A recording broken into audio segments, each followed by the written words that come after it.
Taylor here with Agri Spray Drones. So we get a lot of questions about how we spray big fields with the RoadRunner unit. We only have 200 gallons on the tank, the main tank of the RoadRunner. It does fit in the back of a pickup, really nice for small fields, nice for pastures, get in the back of places. But how do you take more water, more chemical with you? And I'll show you. This is kind of how we prefer to use this system, is with a tender trailer right behind it. The great thing about this is it's extremely simple to set up. Anybody can find a flatbed trailer and a tote, and that's really all you need, and a little bit of hose, and you're good to go. So I'll kind of show you how we do that, how we transport field to field, and then kind of some intricacies of the system and how we run drones off of it. Let's get to it. Got our remote storage in here. Right now I got it on the charger. We can put anything else we want to. I've got some Autel batteries charging up right now as well. In the back of the truck is some 8-foot beds. We have plenty of space for actually 2 J100s and 1 and 2. We just have one in here along with our batteries and chargers. You can fit all this in the back of a 6.5-foot bed too. Now, it's not the easiest to unload by yourself, but one person can manage it.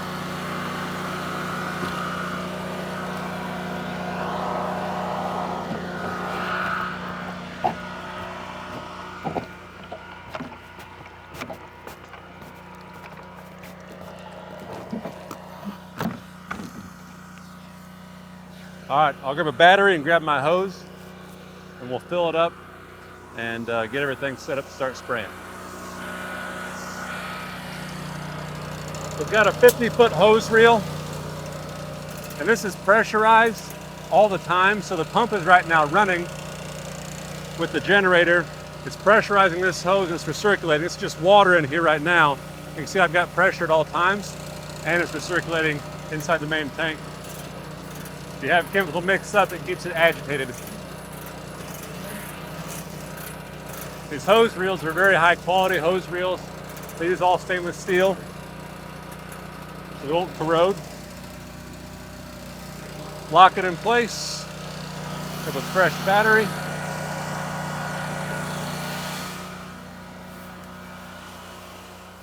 And we've got enough hose to go either out to the side of the trailer or like we're doing here out the back.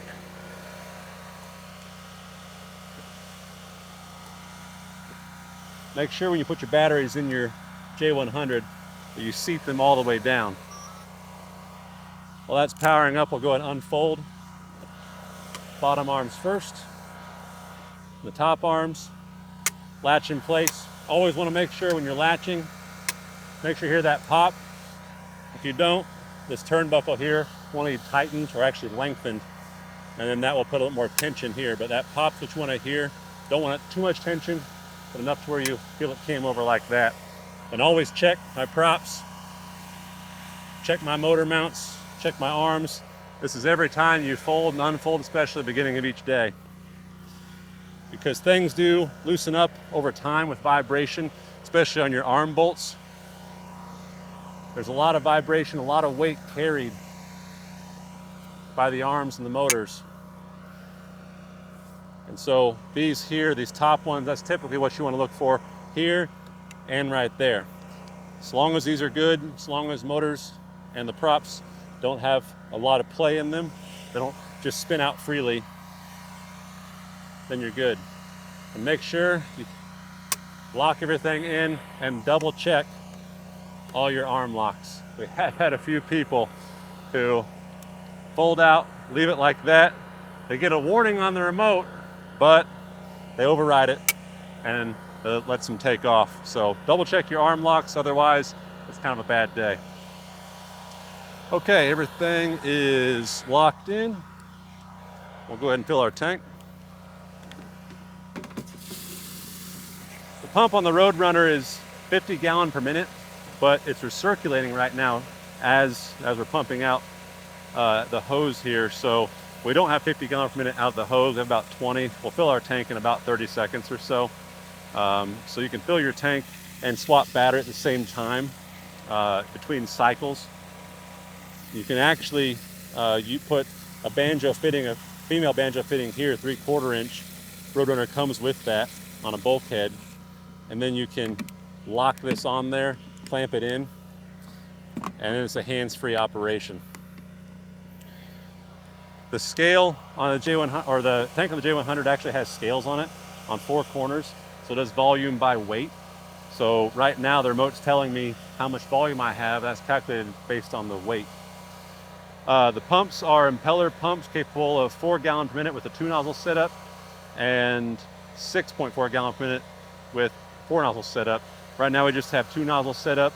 We have the dual disc atomizers on there. So we can actually go down to 10 microns. Not gonna be doing that here today, but we can go from 10 all the way up to 620 microns by taking off that outer disc. Okay, drone's filled up. We've got fresh battery in there. Let's set up our field.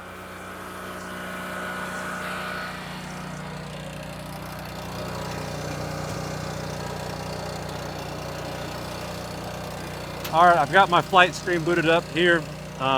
And we did one mission already here in this field. I'm gonna show you guys how to map a new field, kind of how I do it if we're kind of, in a hurry but still wanna do it safely when we got trees around the edge of the field. So go into our fields, we'll just hit new field. There's multiple ways to make a boundary.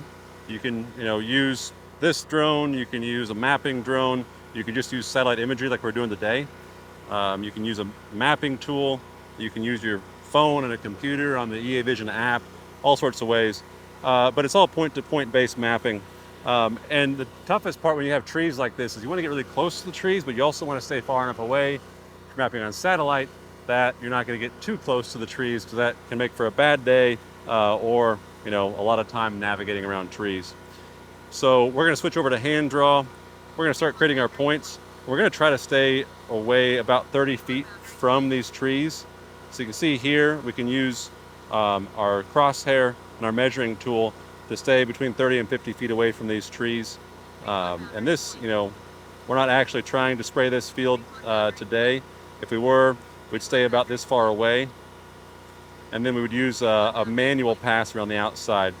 Now you can also do a manual pass around the outside first, which is kind of what we like to do sometimes as well, where you actually fly a manual pass and manual plus, use your camera, use your radar to see how far away you are from the trees. And then you can use that flight path when you jump back over into your autonomous mode to make your mission as a guide for your boundary points. But for today, this is good enough. There we go. And we'll drop in a couple of points here just on this side.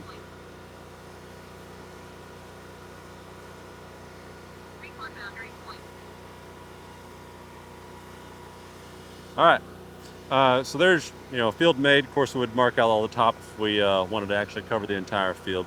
We're going to save that. If you have a field that has lots of complex points on an EA system, you can actually, if you want it to not have as many points and actually take out some of the points that are unnecessary, those straight points basically, then you can click yes here. We're just going to click no, click operate now. You always want to check your settings as well. We've already done that. The big settings to check are your perception settings. We've got our bypass on, terrain following on, H avoid on. Check our battery settings. We're going to turn on our automatic return on low battery, and everything else should be fine. We have our nozzles already selected in here on our nozzle structure and our 2 nozzle setup. So we'll select our template. You can create a template or just adjust all your parameters here: droplet size, volume, height, speed. And then of course you want to check your entry and exit. This is really important to check your entry and exit. Today we want to follow terrain in and out. We don't want to fix altitude. We want optical avoidance on. We want our entry speed cranked all the way up. And our height at 13 feet is fine for today. This is going to be different from field to field. Now don't take these settings as what you should set it at. Just know that you can change all of this. You have options here. You can make it follow terrain. You can go fix altitude. You can go ascend only to where it only goes up with the terrain, not down. And you can change your height and your entry and exit. speed. Switch over to our route. 30 foot is what we're going to do. We don't need a safety point because we have an open boundary here. We'll fly in and out straight. And we're going to turn off our corner spray. We're not going to do a boundary spray, so that's off.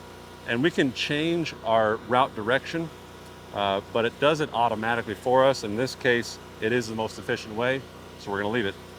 You see here our start point is right in front of the drone. Does that for efficiency. Again, we can change that by going up here to start point, but for our sake, that's good. We want to be as efficient as possible. All right, we'll hit new operate. Hold up our antennas.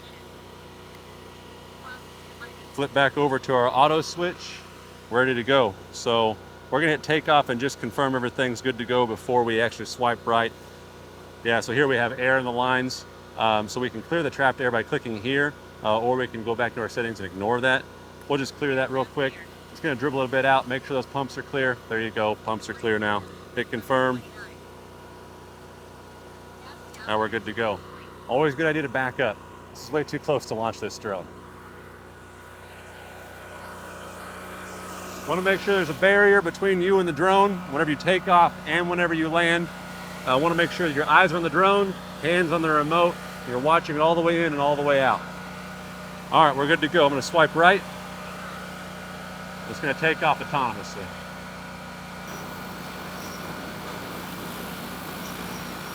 This is all auto flight from here on out.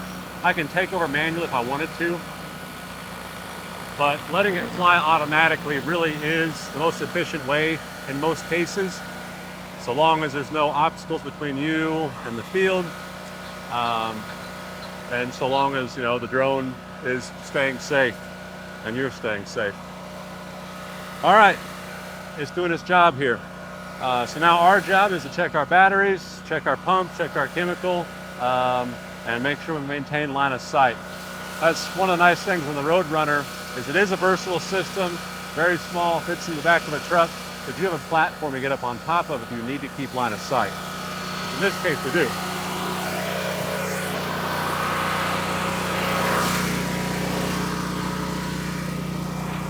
We've got 4 bars up here that we can drop into place. We can actually put chains in between these bars, all the way around here if we wanted to. To me, my truck, I don't need a chain, so I'll be all right without it. And now we've got line of sight between us and the drone. I can see it all the way down, all the way back. This helps us maintain connection, just in case there's a problem. There you can see we're gonna go spray down, spray back, spray down, and then partial way back will be empty. All right, so on the RoadRunner, you see we've got everything we need in this system here. Besides a large amount of volume. Generator, this is a 13,000 running watt generator, enough to run our J100 charger, our pump, and anything else we have to run, like a remote charger or whatever. Up here on top, we have a fresh water, clean water tank that comes out of our secondary hose reel right here. That's a rinsing down the drone, rinsing off your hands if you get spilled chemical on them. I even use it for spraying down the dirt around where we're taking off, just to make sure there's no dust clouds that come up. Hose reel up here to fill the drone, of course. This right here is an induction tank.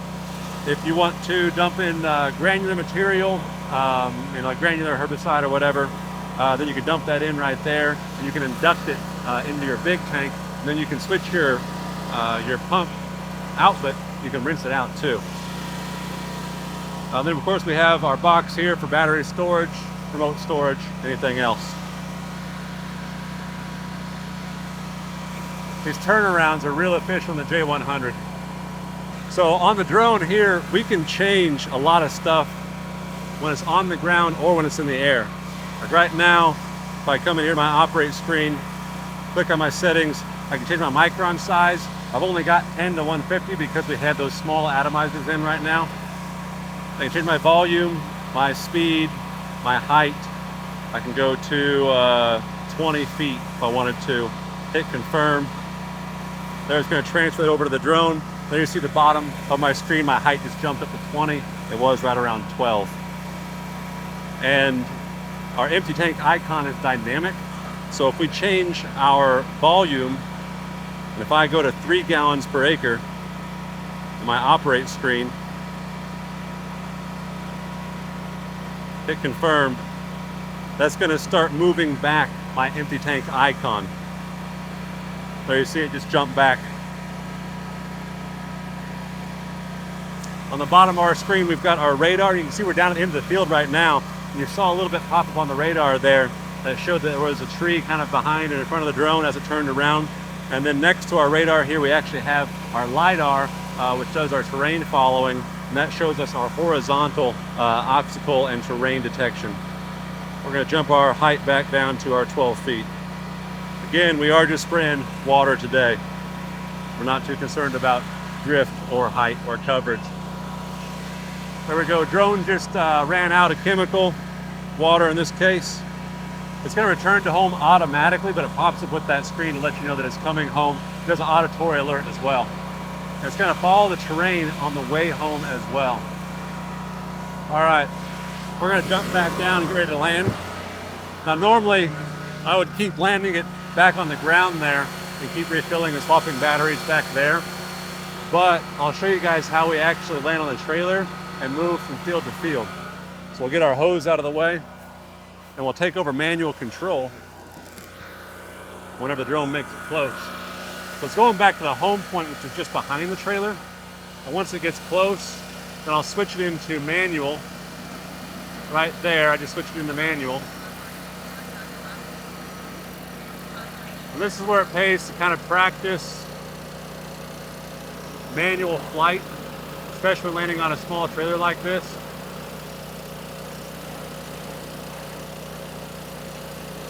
There we go. We have to take off our horizontal obstacle detection. Yeah. So we'll come back in here. You can hotkey this, but I'll take this horizontal obstacle detection because it's not letting me get any closer to our trailer. There we go.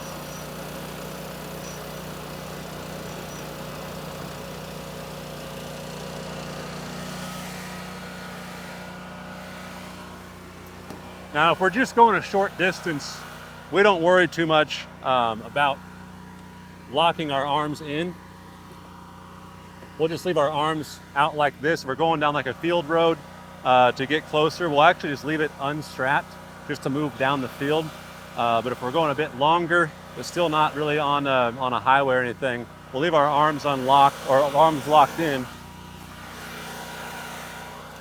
We'll just throw a strap right between the battery and the tank.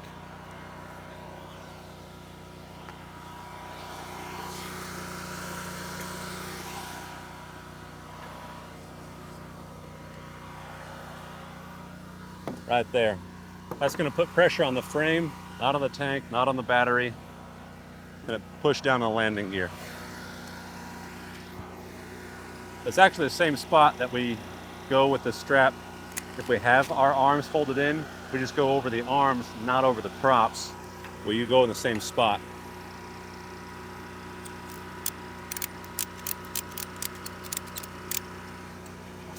There we go. Grab our hose.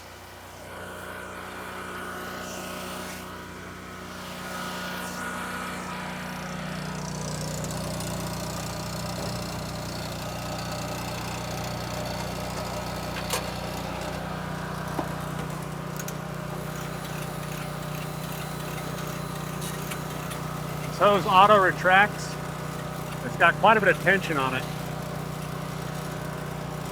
So it'll reel up and then you can lock back in place your banjo fitting here. I prefer to keep my remote in the truck with me. That way I can check my fields whenever I get there and I can set up my parameters. But we are ready to go. We'll probably go ahead and swap that battery out. I should have done that to begin with. We'll change our batteries out. We'll power this one off. We'll put this one in, but we won't turn it on.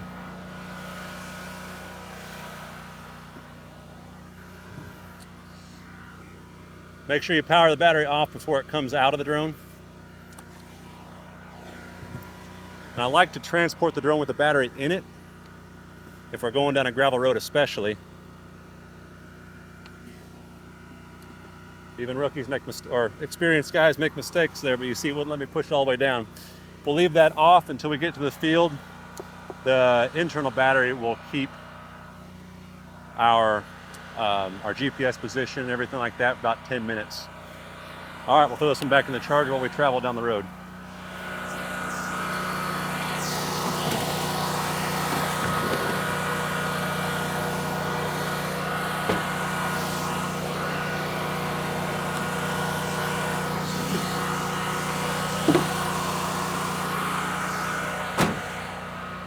All right, ready to go.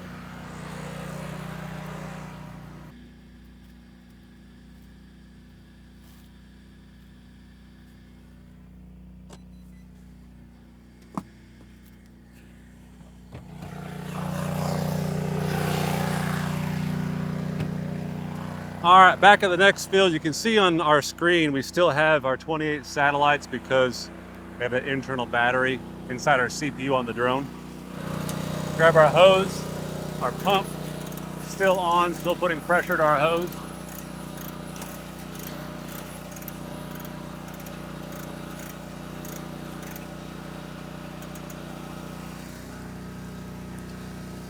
This is a kink-free hose, so you don't have to worry about tangling it up. It always unravels.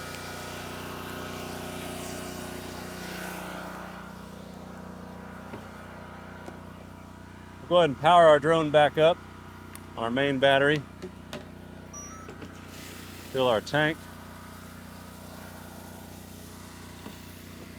Now, I'm not watching the screen right now, obviously, but if our screen is still on, you should be able to see our empty tank icon actually moving across that field as we fill this tank, letting us know, where our empty tank location is going to be. You can use that if you have the remote with you to actually stop filling the tank. You never want to put more in the tank than you have to. It's just not necessary. Waste battery power, waste efficiency. If you can go down and back and then a little bit, halfway back down again on a full tank, that's actually less efficient than just going down and back or down and back twice and then bringing it back home and landing. All depends on how big your tank is or how big your field is. Fields like this, they're not too big anyways, so efficiency wise doesn't really make a difference. So we tend to fill it mostly full. We don't pay too much attention to our empty tank icon. Ferry time is a big thing too. If you can't get close to your field, then it's going to take longer to get to the field. It's going to be less efficient per flight. It's also less battery efficient too.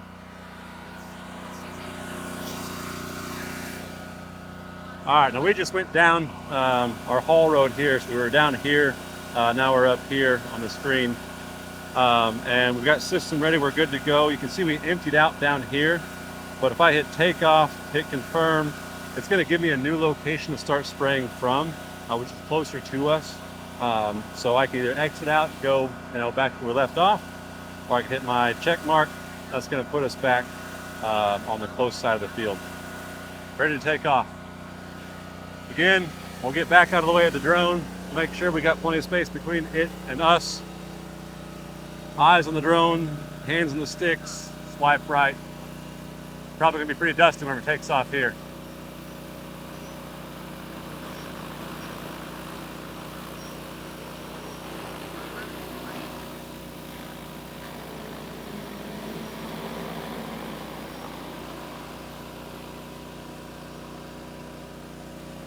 That is one of the things that's not so fun about taking off from a dirt road or a gravel road like this when it hasn't rained in a while, is you blow a lot of dust around. That's why you always want to make sure you keep your terminals clean on your battery. If you have contact cleaner, electrical cleaner, spray those off if you're traveling down the road without a battery in there especially, and spray out the inside of your battery terminals once a day is not a bad idea. Okay, while the drone's out here running, I'll show you guys a few of the things in the RoadRunner that's kind of nice, just to have an all-in-one ready-to-go package.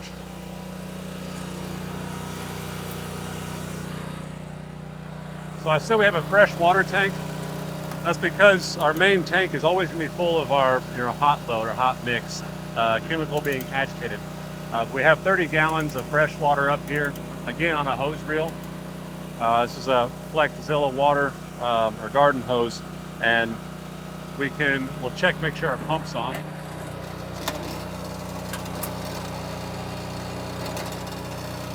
Then here we have our main pump, and we have our freshwater pump. Both of those are currently on. Our freshwater pump is on a pressure switch, so it's not running right now. Whenever we let the pressure off, it starts running. And you can even use this to wet down our dirt here so it doesn't blow so much towards us. Or a lot of times, I'll just leave it hanging up here.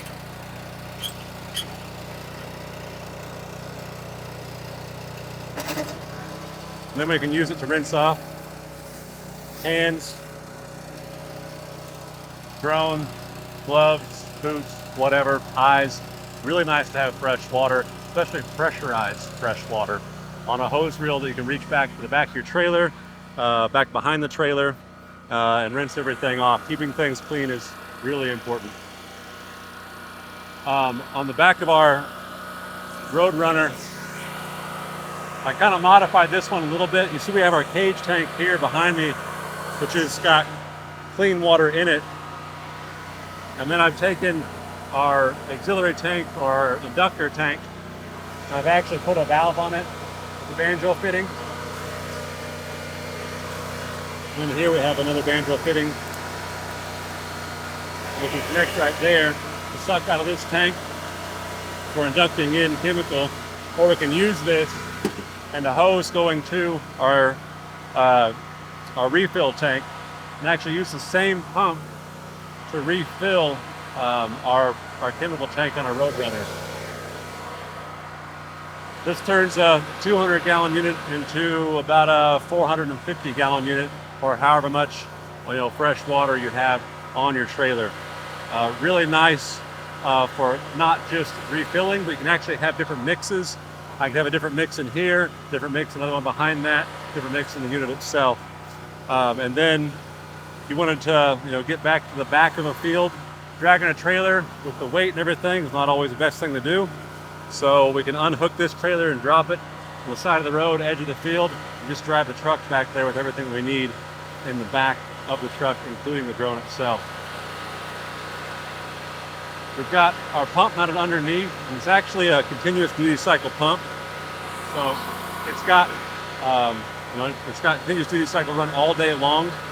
Kind of one less thing to worry about. It just has two valves. One valve to switch between our auxiliary tank and our product tank. One valve to switch between putting it in here and putting it back in there for recirculation. Pretty simple system. Not much to go wrong. Not anybody can understand it. All right, our tank is empty. Drone's coming back home. So we'll hop back down, make sure we got a fresh battery.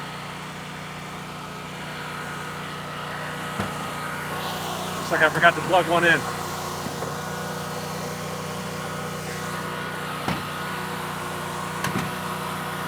Batteries of J100 are actually pretty light. Just under 30 pounds, which is really nice for a drone of this size, especially when we're coming back with 53% battery on not the most efficient field. So there it comes home, and it's going to face the direction that it took off from, and we can swipe right for auto land, but we're a bit off of our trailer. Now, if I was filling it up again, then I would land it back behind the trailer, but since I'm going to pack up and head out of here, because we're kind of done with showing you guys how the system works, then I'll land it back on the trailer here.